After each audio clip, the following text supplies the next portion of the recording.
You're a Jags fan, you're an NFL fan, and it's simple. You're looking for the best Jacksonville Jaguar content, and it's right here on the Poojie podcast. Subscribe to the channel, like the video, tell your friends and family. Let's go. What is he doing? Nah, bro, I think he's legit. You just can't do that in that situation. Now, you couldn't be more wrong. Yeah, I could agree with that. This is the Poojie podcast. What is going on, Pooj crew? Thank you for being here for episode 151 of the Poojie podcast. Hope you're all enjoying your week. Fun, quick episode for you today. Going to recap the Jaguars versus Chiefs divisional round game in the NFL playoffs. Not look ahead to a Jags game. Unfortunately, they lost, but we'll look elsewhere in the NFL at the conference championship games and recap the divisional games that just happened as well this past weekend. But want to welcome Kyle onto the podcast. Appreciate you being here, man. Of course. The magic has run out, sadly, but still a good season nonetheless. Looking forward to, chatting about it, and then, of course, getting to some things down the road in the offseason and seeing where this team goes next year. Yeah, Magic's run out, 7 straight wins to get to this point. Team that was, 3-7? Was it 7 straight wins or 6 straight wins? We sat at 3-7. We sat at 4-8. We finished the season 10-9. So, yeah, I guess 6 straight wins to close out the season, get us to the divisional round, and obviously fall short to the NFL giants that is the Kansas City Chiefs, led by Patrick Mahomes, Travis Kelce, and so many other playmakers on that team. Kyle, 27-20, Jaguars fall in Arrowhead in this one. Obviously, a lot to be optimistic about. Not really fun talking about a loss, but I feel like it is quite different talking about a loss in the playoffs. Certainly. I mean, especially when you go up with a team that's been to, their 4th straight AFC Championship or something like that? 5th straight? Fifth straight home AFC Championship. Yeah, so you're playing on the road against Patrick Mahomes, Andy Reid, a great coach. To lose by 7, that's not the end of the world, especially a team that, wasn't supposed to be there at least 12 weeks through the season. It wasn't looking like it. So looking at the score, it looks like a close game. You look at the stats, very, very close, just very unfortunate timing for some turnovers. Things I've been saying, I feel like all year, it sounds like an old man yelling at clouds, but the fumbles got to stop. It's just, you can't have it. He wasn't even touched and he fumbled that ball at the end zone. And, you don't want to put it on one player or one play, but tough to stomach that. When we were driving, it seemed like we were in the groove.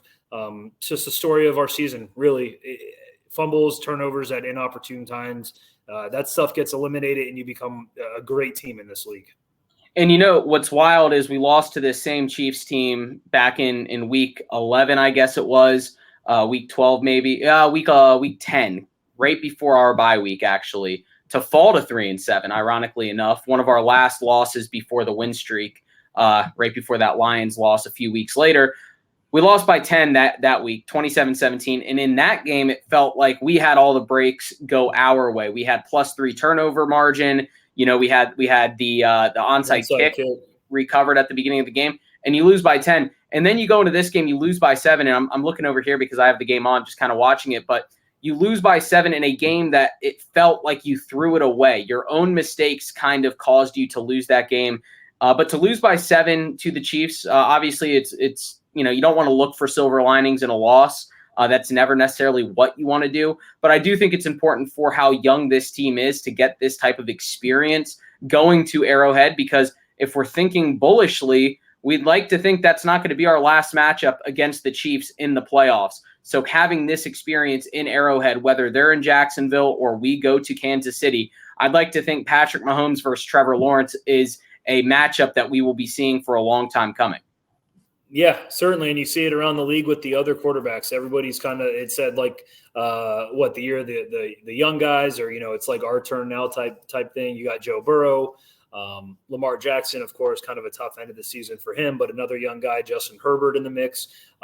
So future's looking bright. Josh Allen, of course, future's looking bright in the AFC. A lot of these guys are probably going to meet again in the playoffs. Would love another crack at the Chiefs.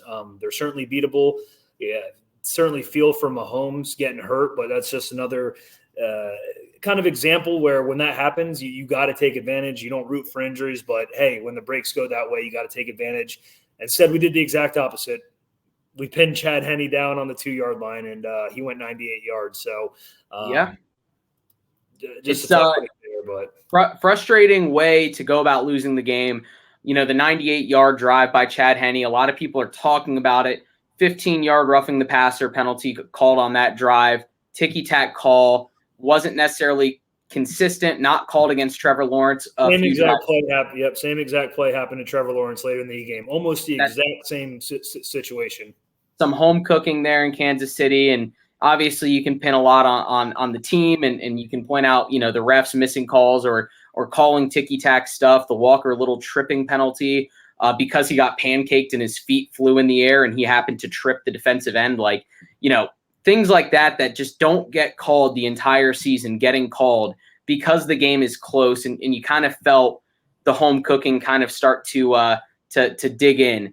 But the team stayed close nonetheless. And you talk about the youthfulness at quarterback. I feel like we're kind of hitting a transition in the NFL right now, where there was a time where it was, Drew Brees and Peyton Manning and Tom Brady and Aaron Rodgers and kind of these 29, 30-year plus quarterbacks making these deep runs. Now, entering the divisional round, Dak Prescott was the oldest quarterback. He was born in 1993. So he was 27 years old. Now we're in the conference championship. And I'm pretty sure the oldest quarterback entering the conference championship right now is Patrick Mahomes. He's 24.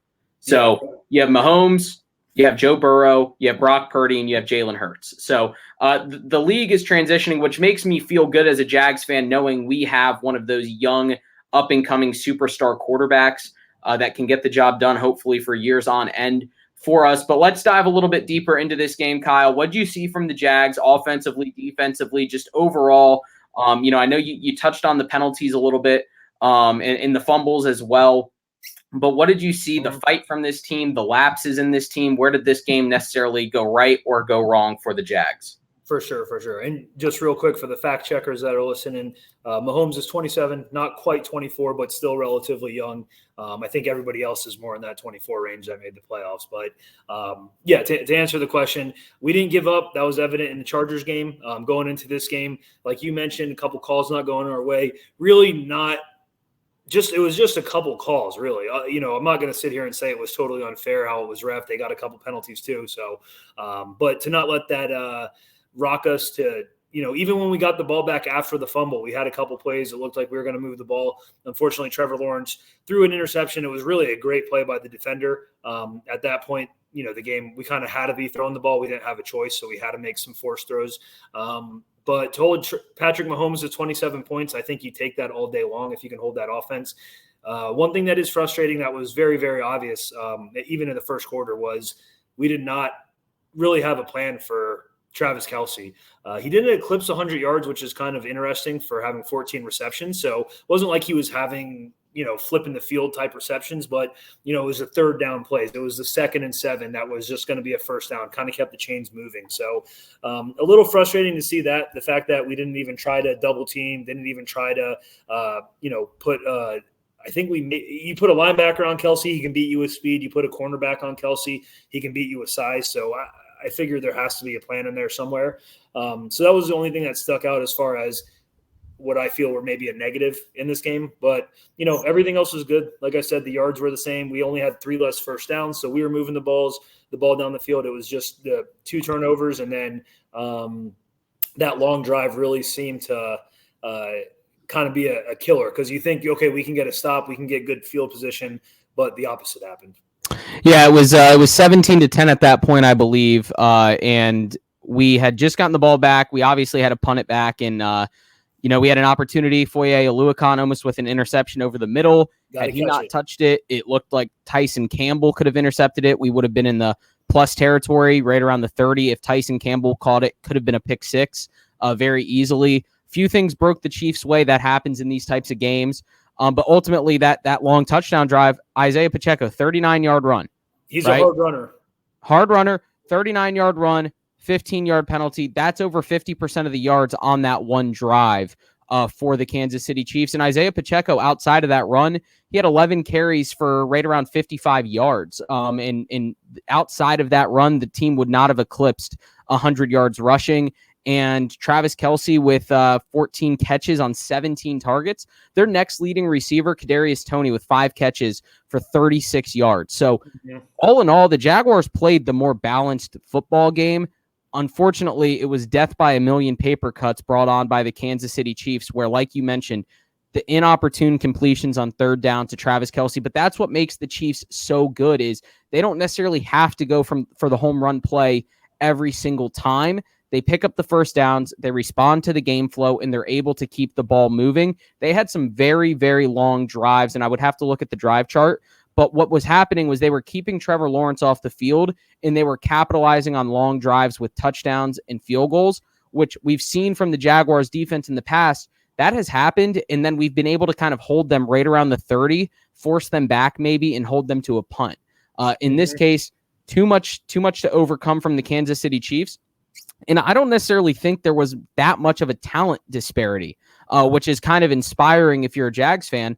I think what it came down to was experience from the coaching staff. And obviously, Doug Peterson has a Super Bowl, but Andy Reid, his experience coaching in the playoffs with this specific team in the Kansas City Chiefs, obviously no Tyreek Hill. They have not missed a step. And I think that's where the Jaguars ultimately lost this game.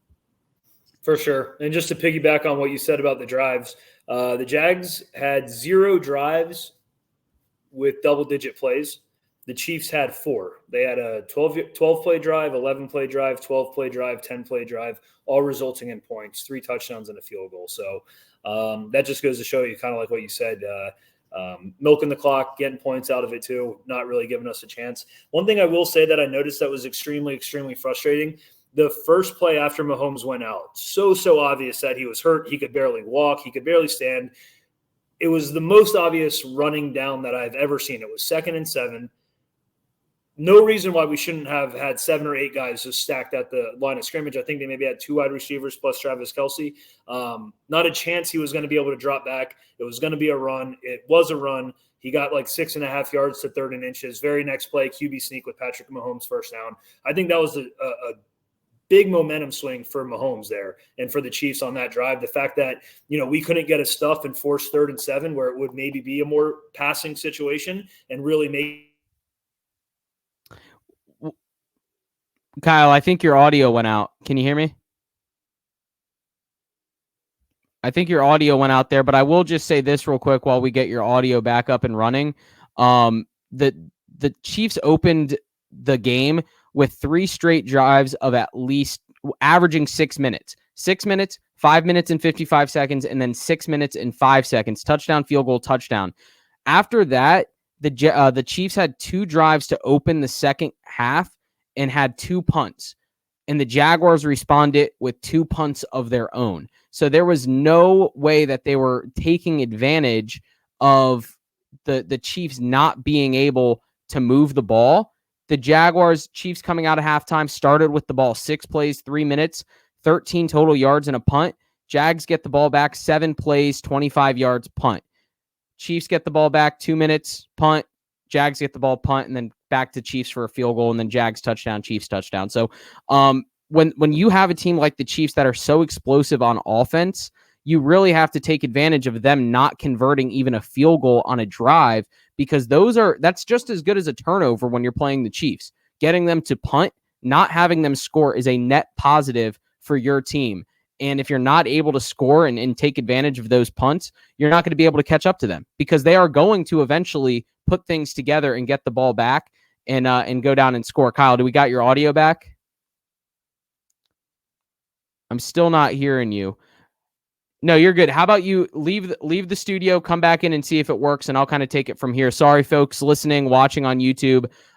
Kyle's having some audio issues over there, so I'll take it from here. Ultimately, this is a Jags team that 1 year into the rebuild from the Urban Meyer era. Trevor Lawrence, first year in the system with Mike McCoy on the offensive play calling, with Doug Peterson on the offensive play calling. You have 3 new receivers for the most part with Zay Jones. You have Christian Kirk and then Evan Ingram all working in the system for the first time. And let's be real, Travis Etienne, first year in the league, considering he missed last year as well with his leg injury that sidelined him from week 1 and on. So you had a full offensive scheme that was implemented this season that had 1 year to kind of get accustomed to what they were doing. And the Jaguars were able to take all of that and kind of make it into the AFC playoffs, into the divisional round, which is pretty impressive. It's inspiring for what the future has to hold. So definitely a lot to look forward to if you're the Jaguars with this young team, this young coaching staff, first year in the system. But okay, it looks like we have Kyle back. Kyle, your audio good? Checks out?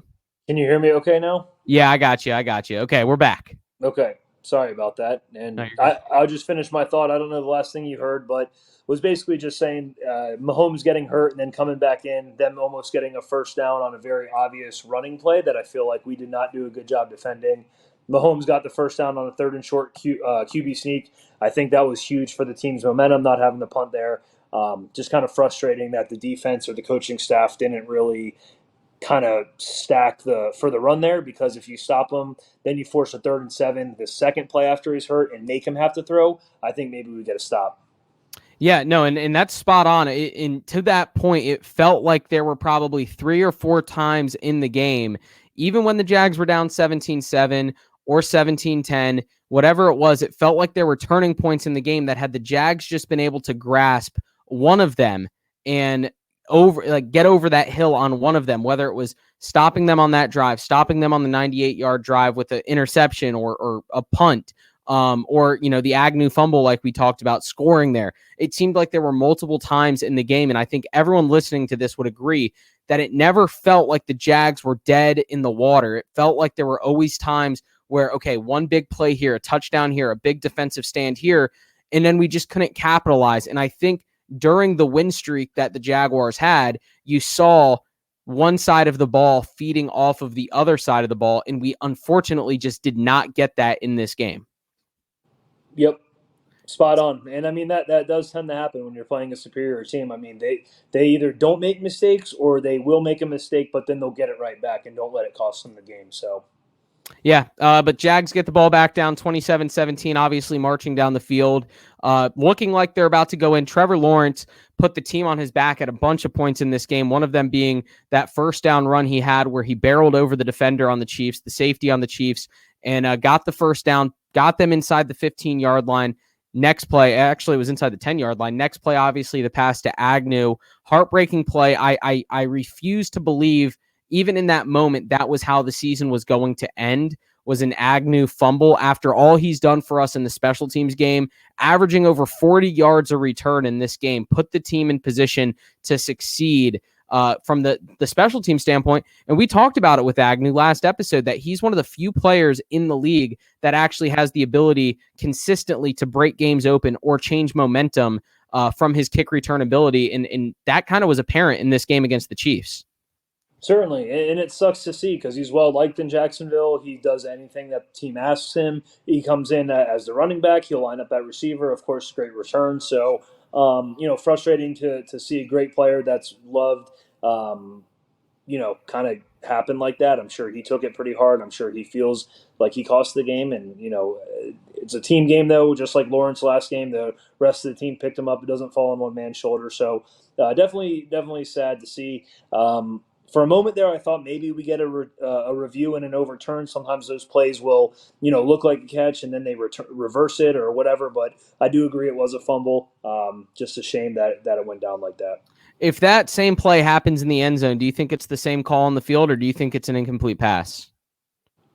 I honestly don't even know how the rules work anymore with completed catches and in the end zone. So I don't know. It's just, I asked that question because we've seen times happen in the end zone where that same play happens and they call it an incomplete pass. Unfortunately, obviously, this was on like the 3-yard line, 4-yard line. I tweeted out, I said, I'd like to think that there's an alternate universe where, Agnew catches that, next plays a flat route to the outside to Christian Kirk to the pylon, like we've seen multiple times before. Defense makes a stop, Jags get the ball, Trevor Lawrence marches them down for the game-winning touchdown. So it's an alternate universe, but reality is the Jags fall short 27-20 to the Chiefs. A lot of missed opportunities. The Christian Kirk missed ball, 60-yard bomb from Trevor Lawrence, another huge turning point in the game as well there, right? Brutal. Yep, you got to have that. You can't make those mistakes, and you're going up against the Chiefs. You're in the divisional round, final 4 of the AFC. you're going up against a team that's likely not going to make any mistakes, and it felt like the Jaguars made at least 6 or 7. And all said and done, Jaguars, do you know what the penalty discrepancy was in this game, Kyle? I do. 5 for 40 and 2 for 20 for them. 3 for 30 for them. 16 penalties were called on the Jaguars in this game. Then how do we only have 5 penalties accepted? I don't know. 16 penalties were called on the Jaguars compared to 2 for the Chiefs. So are you sure on that? Because I saw that stat, but I mean, unless so, there is 11 either declined or I don't know. I don't know if that's a correct stat or not. I mean, I'll have to go back and look. That's the stat that I saw. 8-1 seems a little lofty to me. But it stat I saw, but nonetheless, the accepted penalties, the discrepancy is not there. The timing of the penalties is kind of what hurts the most. A lot of them extended drives or killed drives going against us. So obviously frustrating in that regard, but I don't necessarily pin this on Agnew. It's easy to get frustrated in the moment and be upset about that fumble and think about what could have been cutting it to a 3-point lead with Mahomes kind of banged up and injured. Was the defense going to be ready to adjust and stop him? Hell, we could have scored there to make it 27-24. The Chiefs could have held the ball the rest of the game. Who knows how it ends? That's equally as likely of a scenario. So there's no, shoulda, coulda, wouldas, of course. But it's obviously detrimental to the team when mistakes like that happen at key points of the game. But, team led the league in dropped passes, and unfortunately, this dropped pass was ruled a fumble. Went straight to commercial right after, first of all. Didn't even get to see a replay, and we come back, and the Chiefs are lining up on offense. So kind of unfortunate there to see it go down like that. But Kyle, anything else from you in this Chiefs-Jags game? No, looking forward to the offseason, seeing what we can kind of, add. We get Calvin Ridley, obviously. Certainly need to get some more offensive line help. I think our offensive line did pretty good this year, but we've just had some injuries down the stretch. Defense looks good. It is disappointing we couldn't get after Patrick Mahomes. Granted, he is a great quarterback. He can evade the pressure, and he can let go of the ball when he needs to. But even when he had the hurt leg, 0 sacks on him. We did have a handful of pressures, but on a couple of those pressures, he converted on first down, and on one of them, he threw that touchdown, the MVS, I believe it was. Yeah, back of the end zone to MVS was a big touchdown there for them. That was noticeable as well. Their defensive line kind of getting some more pressure all over the pocket. Our defensive line was kind of shut out of this game. Really helped not only Mahomes stay upright once the injury happened, but also helped Henny kind of game manage once he had to come in. But Jaguars defensive line, we need a stud on the defensive line that can rush the passer. The Jaguars have a handful of double-digit sack guys in the team history. I think only 5 times in team history have the Jags had a double-digit sack player in a season, and that's over 28 seasons. And ironically enough, a team like the Philadelphia Eagles, who are currently still playing, they had 4 guys accomplish that alone this year. That tells you how important it is to have dogs up front on the defensive line. I think that was the biggest takeaway for me, too, was the lack of pressure and the lack of play calling defensively. Once the injury happened, they didn't send as much pressure. You need to be blitzing almost every play, at least in that first drive, too, that he got back. Yeah, just like, to me. Remember the Titans, blitz all night. That's kind of the route we should have gone. And it seemed like we kind of, backed away and wanted him to throw, thinking his power wasn't going to be there, which we saw at times. It's almost like Mike Caldwell was forcing him to throw the ball, thinking we could maybe get a cheap pick here or there because he didn't have as much zip on the ball. So, but no excuses there. You got to blitz an immobile quarterback. You see that happen against other guys in the league that are immobile. Or just cover Kelsey. I mean, it works if you want to make him throw if you have man on man, but if the closest defender is like 4 yards away, it doesn't really matter.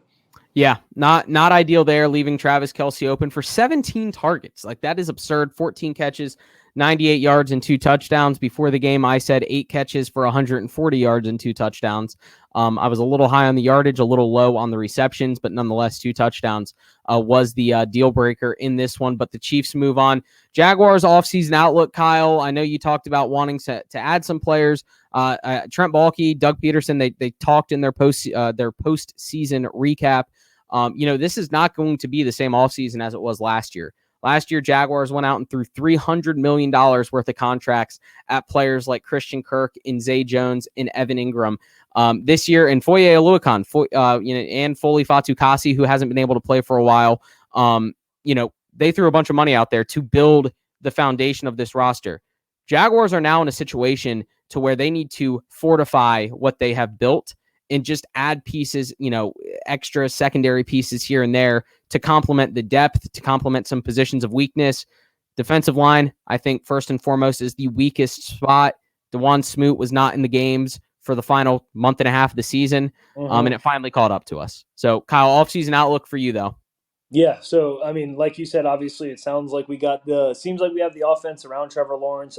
Maybe another. I don't know why we're not using Snoop Connor. ETN's been great. Hasty's been good. Agnew, but maybe we want to get another running back, someone that can come in on third down or something. But not sure that's where we need to necessarily start. On offense, I think just offensive line. On defense, I think if you get, like you mentioned, a strong kind of outside linebacker, edge. Or middle, somebody in the middle of the line, maybe just for a 1 or 2 year deal, somebody that's maybe a veteran player, been in the league and is coming off a contract, and we can get them for a year or two, just kind of build that. Josh Allen's great, though. I'm not worried necessarily about some of the line. I think Josh Allen's been a great leader. Secondary, though, some holes in it, some good things, some bad things this year. So I think just some more cohesiveness playing together will be okay. I think JaMychal Hasty also played himself into being a part of this team for the future. Yep. Travis Etienne, I don't think, had a snap in the fourth quarter, which is kind of interesting. They had mentioned JaMychal Hasty was in because he's better in pass protection. However, I think, Travis Etienne's a playmaker, and he's got to be on the field, especially in these types of games, just because you get the ball in his hands, he's explosive. But you gotta lock up Evan Ingram for the future. Arden Key would be great to bring back at a reasonable price. So a lot of things to look for this offseason for the Jags. But Kyle, let's look ahead to the conference championship. Thoughts on the divisional round? We had 4 pretty solid games, not as great as wildcard weekend. I think Jags Chiefs was probably the most entertaining of the 4 games from the divisional round. But nonetheless, the 49ers, Eagles, Bengals, and Chiefs all advance. But thoughts on the divisional round and looking ahead to the conference championship? Yeah, we both went 1-3 with our picks. Obviously, both picking the Jags, more of a homer pick. But I went with the Cowboys. That was embarrassing. You went with the Giants.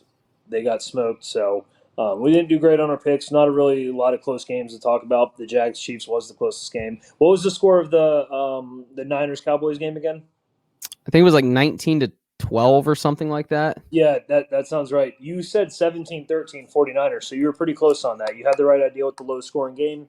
The ugly game that was. I mean, Cowboys fans should be in shambles right now, which is weird to say that they're a playoff team and making the playoffs the last whatever years it's been, but they should be in shambles. That team looked really bad. I don't know what direction they go after that. That last play of the game was kind of a microcosm of the season, it seemed like, with the turnovers, some of the bad decision-making, some of the bad losses, the ugly games, etc. That was weird. What's embarrassing to me is for the Cowboys is when you look at the roster compared to the 49ers, you have Christian McCaffrey on the Niners, you have Tony Pollard and Zeke Elliott. Obviously, Tony Pollard out with injury midway through the game. Then you have CeeDee Lamb on the Cowboys. You have Deebo Samuel on the 49ers, Noah Brown, and then you have Brandon Ayuk, Dalton Schultz, George Kittle. When you look everywhere, the rosters are pretty similar. Mm-hmm. But when the disparity is at quarterback, when the 49ers have Mr. Irrelevant Brock Purdy, who is outplaying Dak Prescott, who is supposed to be the superstar in the league, that's where, if I'm a Cowboys fan, I'm concerned, because the reason you lost the game is not because of anything other than the fact that your superstar quarterback is underperforming time and time again in big moments. Dak Prescott is not getting the job done in Dallas. It's brutal. I mean, they paid him all that money. Did they sign Zeke too to a contract, right? I think Zeke's actually a free agent this year. Oh, okay, never mind. I was going to say, because Pollard's clearly the best one on the team right now, and he's supposed to be the backup running back. So, well said. It falls on Dak's shoulders. Should have had some interceptions there at the end of the game, but that should have been a pick six. So, yeah, I don't know, but I am looking forward to this weekend. I do think that the Bengals probably shut a lot of people up, beating the Bills. A lot of people had the Bills going to the Super Bowl. Not really any disrespect to the Bengals. Joe Cool and that team is awesome, but it just seemed like nobody was going to really beat the Bills, at least to the AFC Championship. They go home early. You got the Well, real quick on that. What's interesting is the Bengals started the season so slow. I mean, I remember because I said it. I was selling the Bengals back in like week 5 or 6, and they started so slow this year, and it was like the Super Bowl hangover is legit. They're not the same team. Joe Burrow's not the same guy. The offensive line still sucks. And then they hit a second gear. They hit a third gear. Hell, they hit a fourth gear, and they just turned it on, and they have dominated since about October, mid-October to early November. They've been one of the most dominant teams in the league. But what's interesting is the Bills have pretty much been the same team from start to finish of the year. And it proved to finally catch up to them. They were playing a team that hit those next gears, and it never seemed like at any point of the season the Bills were able to hit that next gear. There were some games throughout the season where it felt like the Bills were underperforming even when they were winning. And the Bengals finally were able to kind of close the door on those Bills' chances.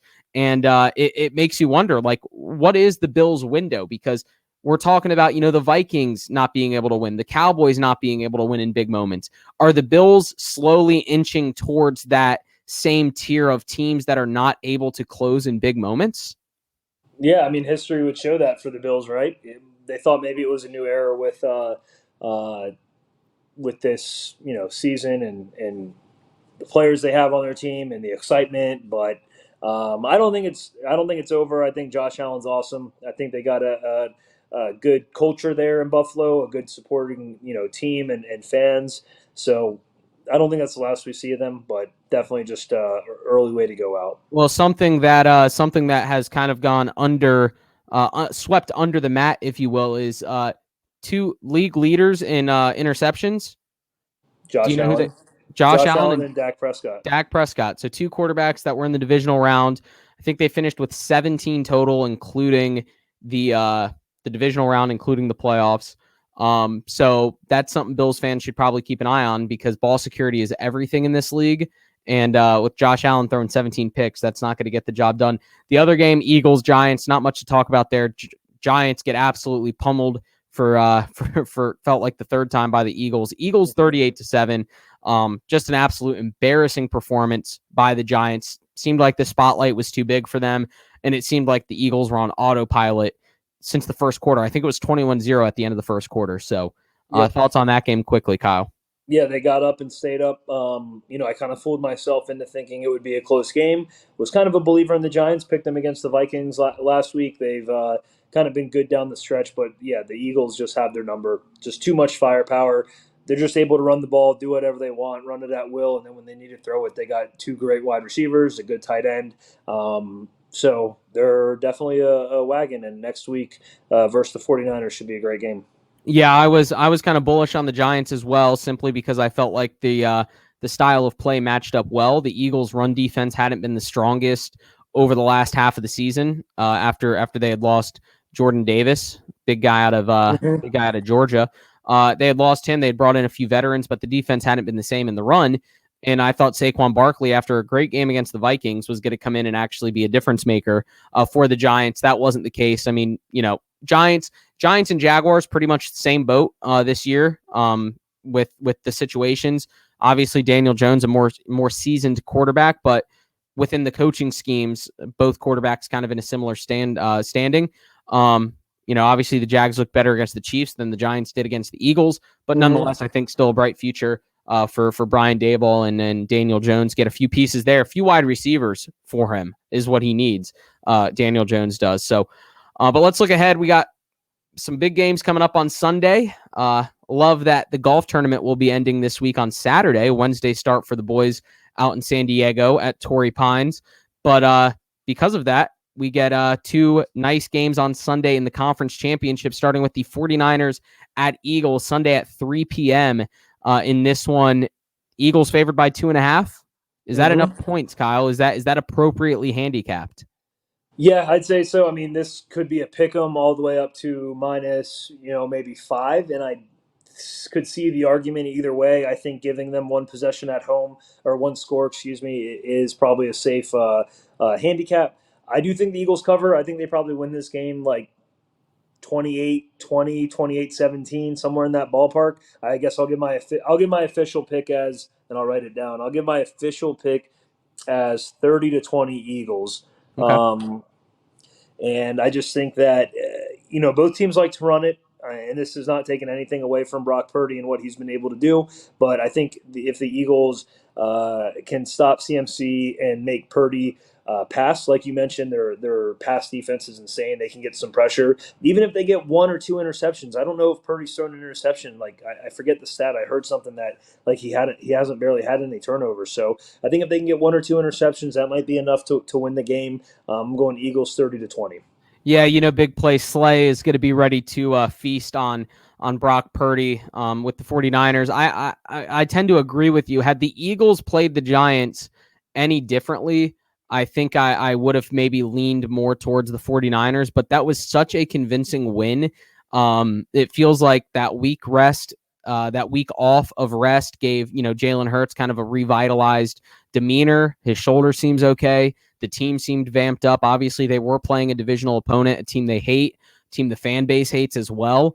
But if they win that game 24-20 or, even 28-20, whatever, I tend to lean 49ers. But the way they won, you cannot ignore 38-7 in this league, especially in the playoffs. I think Brock Purdy's inexperience finally catches up to the 49ers. Kyle Shanahan and Christian McCaffrey can only carry that offense so far. The defense, you got to give them credit. One of the best defenses in the league, only allowing 12 points to the Cowboys after the Cowboys put up over 30 points against the Bucks. Mm-hmm. So props to that 49ers defense. I think the experience, though, with Jalen Hurts and Devonta Smith and A.J. Brown, Kenneth Gainwell's becoming a guy, Miles Sanders, Dallas Scott. You have so many guys on that offense. And then it's backed up on the defense with Darius Slay, obviously a cornerstone of the secondary there for the Eagles. So I'm gonna go Eagles in this one as well, and I'm gonna be a little bit more conservative here, and I'm gonna go with 24-17 in this one in favor of the Eagles. I think the Niners defense is able to play tough, and keep the Eagles offense at bay, but ultimately I think the Eagles get the job done here. So Eagles making an appearance in the Super Bowl for the first time since, what was it, 2019 did they make it? They 2017? Yeah, I don't know. I'm bad with the years of the Super Bowl. Well, it was the year the Jags could have played them, right? It would have been February of 2018. Yeah, so that would have been 2018, 2017 season. When Dougie P won it with the Eagles and Nick Foles there in Philadelphia. So a return trip to the Super Bowl in Scottsdale for the Eagles, and in the nightcap, the AFC Championship, and another matchup between the Bengals and Chiefs. Pretty sure last year the Bengals marched into Arrowhead in the divisional round, I want to say. Won it against the Chiefs last year. Patrick Mahomes sent him packing, and the Bengals travel back into Kansas City on Sunday, the 6:30 game. Up in the air as to what Patrick Mahomes' health status is. Bengals currently favored by 1.5 because of the injury, we all presume. But Kyle, what are your thoughts on this game? Yeah, I am going to go Chiefs here. I get why the Bengals are favored, with Patrick Mahomes' leg. I just think nothing's going to stop Patrick Mahomes from being ready for this game. So I think he came in against the Jaguars hurt. Obviously, the day or two after, the swelling is kind of going up. Your socks off, you got to ice it, all that. But I think he's going to be ready to go. I hope he's ready to go. I am taking the Chiefs 27-24. I think the Bengals moving from underdogs to favorites is probably a gross overreaction from the public, trying to get value with the Bengals being underdogs. So I think sometimes when that happens, you got to kind of zag when everybody else zigs type of thing. So gonna not think this over. Gonna go Chiefs by a field goal here. Should be a close game. Like both teams, don't really care who wins, but we'll be picking the Chiefs. Yeah, it was last year in the same spot. AFC Championship, Bengals at Chiefs. Bengals won 27-24 in overtime in that one in Kansas City. So what was it was the divisional round, Chiefs Bills, that was that high scoring game with the overtime rule change. Okay, gotcha. But the Chiefs went on to lose the next week. I think part of Mahomes playing in that game against the Jags was adrenaline and being able to come back in. I think those types of injuries really start to set in 2 or 3 days after the injury. I don't think Patrick Mahomes is going to be as ready or healthy as some people believe. At least if he is playing, he's not going to be himself. Obviously, he still has the arm strength and the talent. But a lot of his game is predicated on his ability to get outside the pocket. I think the Bengals have a pretty ferocious front four. We obviously saw in that wild card game against the Ravens. Who was it? 91 Hendrickson returning that touchdown. They just have guys up front that are ferocious. I think the Bengals win this one and make a back-to-back trips to the Super Bowl. I'd even potentially take the Bengals if Mahomes was healthy. I just love what the Bengals are doing and how they played against the Bills, suffocated that Bills offense. I think they have a lot of things going for them right now, and Joe Cool's just got the swag. He's got the chip on his shoulder. Everyone wants to talk about Mahomes and Allen and all these other guys, and he's just quietly in Cincinnati, Ohio, small market. I think they're going to get the job done, and I'm going to take it. I'm going to go 30-28 in this one. Bengals over the Chiefs. Last-minute field goal from Evan McPherson potentially in this one, but we'll see. But Kyle, anything else from you before we call it a night here on the Poojie podcast? No, should be another good championship weekend. I am making the trip to Philadelphia, so go Birds. I know this is a Jags podcast, but I do have to support the Birds. I will be getting some sort of Eagles shirt or jacket, so it is what it is. I'm not going to get my ass beat in Philadelphia by wearing a Jaguars jersey or anything like that. I thought you were going to say I am going to get some protection going up there, but no, definitely support the Birds. I mean, hell, they're NFC. Doug Peterson, right? You can say you're supporting because of Doug Peterson. I got a future on them from May. Got friends that are Eagles fans. You got a friend that's Eagles fans. So there's a lot of things going our way as far as the fandom's concerned that I don't feel bad rooting for them. What was your future odds at? Plus 2,200 or something? Plus 2,600. Wow. Send that to Big Cat. He'll be jealous. Plus 2,600 future for you from May. And you have a future on Doug Peterson, Coach of the Year. I do, but he just we'll won that goes. Coach of the Year. Do they put those votes in before the playoff starts? Do they already know? They do. Okay. Yeah. Well, we'll see. I think as bad as Urban Meyer was last year and how we were the laughing stock of the league, to make the playoffs should speak for something. I know that sometimes usually it's, a team that is going to make a deep run in the playoffs, it seems, but I think turning that team around from a laughing stock to winning some big games hopefully speaks volumes to the voters.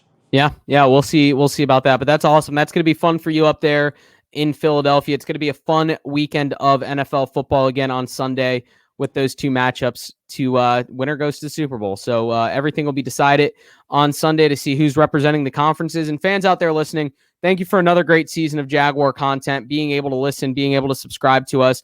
We have grown rapidly over the last 4 months, and I've said it before, that's not because of what we do. It's because of your support and being here on the channel and helping us grow.